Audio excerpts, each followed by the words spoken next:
Менаџментот на МПМ донесе одлука за времено 6-месечно намалување на платите на вработените скале 100 од 10, 20 и 30%, што 30% не е по согласно со Законот за работни односи, но во одлуката така е напишано.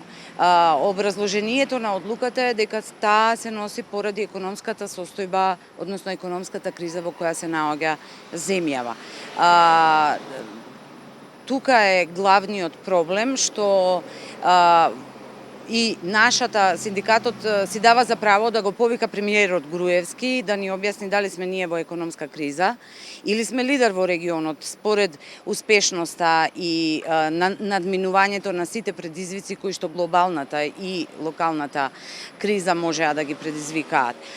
Воедно ситуацијата секако дека ќе се одрази на и така загрозениот економско-социјален статус на вработените, на новинарите во Македонија воопшто, бидејќи таа доаѓа во време на политичка криза и на тој начин новинарите во Медиапринт Македонија дополнително, нагласувам, дополнително ќе бидат изложени на притисок и ранливи во однос на практикувањето на слободата на изразувањето и на професионалното работење.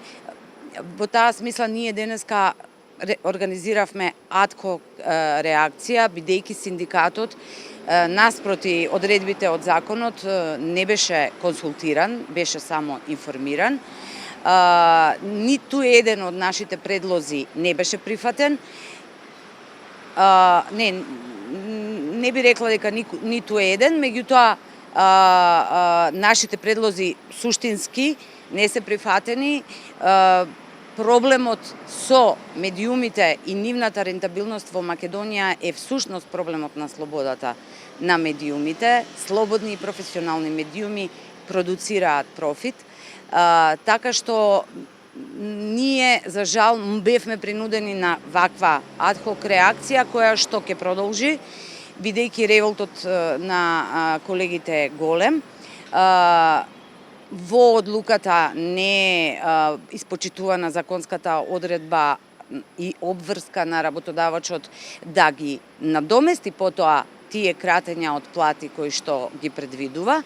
И ние ќе напишеме и формален приговор на одлуката и ќе се обидеме да ја сензибилизираме јавноста дека ова не е приказна само на Медиапринт Македонија, туку е приказна на македонското новинарство, кое што е најслабо платено во регионот и најниско на скалата на слободата на практикувањето на професијата. Тоа мора да се адресира. Тоа мора да се адресира во политиките на приватните субјекти кои што ги имаат медиумите, но и во политиката на владата, која мора нешто да направи да им овозможи на медиумите да работат слободно, професионално и на реален пазар. Во кратки црти само кои беа клучните предлози за кои што рековте во суштина дека не биле прифатени? Еден од предлозите беше да се ослободат медиумите да работат без притисок, бидејќи се покажа дека што повеќе продуцирате слободни информации, тоа повеќе можете подобро да поминете на пазарот. Потоа, еден од предлозите беше да се примени скалесто намалување, што и е релативно прифатено. Само со други ставки беше нашиот предлог.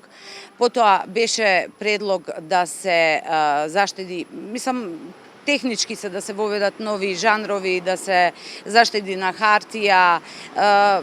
Имавме неколку предлози кои што во кратки црти можеа барем да се разговараат ако веќе не се прифаќаат, но за жал ние ја немавме таа можност да имаме можност да разговараме за конкретни предлози како да се надминат финансиските проблеми за кои што менаџментот вели дека ги има.